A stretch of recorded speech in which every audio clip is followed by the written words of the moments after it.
பேசாமல் எப்பவும் பண்ணுறதே பண்ணியிருக்கலாம். புதுசாக ஒன்று ட்ரை பண்ணுறேன்னு சொல்லிட்டு அது டேஸ்ட்டும் பிடிக்கல, சாப்பிட்றதுக்கு நல்லா இல்லைங்கிற மாதிரி ஆகிப்போச்சு. அன்னைக்கு அரைச்சி விட்ட ரசம் பண்ணிவிட்டு சுண்டைக்காயில் துவையல் பண்ணலாம் அப்படின்னு தான் பிளான். சுண்டைக்காயில் வந்து காரக்குழம்பு செய்வேன், இல்லாட்டி எங்கள் அம்மா வந்து துவரம் பருப்பு அப்புறம் அந்த பாசிப்பருப்பு எல்லாமே சேர்த்து பச்சடி மாதிரி செய்வாங்க. அது ரொம்பவே டேஸ்ட்டாக இருக்கும்.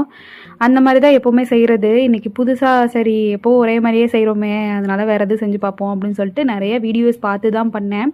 வீடியோஸ்லேயும் நல்லா பார்க்கவே ரொம்ப டெம்ப்டிங்காக இருந்துச்சு சுண்டைக்காய் துவையலை பார்க்கும்போது. சரி செஞ்சு பார்க்கலாம் நம்மளும் அப்படின்னு சொல்லிட்டு ட்ரை பண்ணியிருந்தேன். நிஜமாக சொல்லணுன்னா சுத்தமாக எங்களுக்கு டேஸ்ட்டு பிடிக்கல. எனக்கு மட்டும்தான் இப்படி இருக்குது அப்படின்னு பார்த்து என் ஹஸ்பண்ட் கிட்ட கேட்டால் அவங்களுக்கும் பிடிக்கல.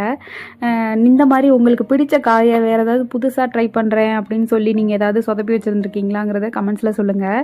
ஆனால் பார்க்கும்போதே எல்லாருமே நல்ல ரிவ்யூஸ் தான் கொடுத்துருந்தாங்க. எங்களுக்கு தான் அந்த டேஸ்ட்டு பிடிக்கலையாங்கிறதும் தெரியல. சுண்டைக்காய் வந்து ரொம்பவே ஹெல்த் பெனிஃபிட்ஸ் இருக்குது அப்படின்னு எல்லோரும் சொல்லுவாங்க. அதனாலேயே நாங்கள் வந்து அதிகமாக சுண்டைக்காய் சேர்த்துக்கிறது. சாப்பிட பிடிக்காமல் அப்புறம் ஆம்லேட் வச்சு தான் அன்னைக்கு ஆஃப்டர்நூன்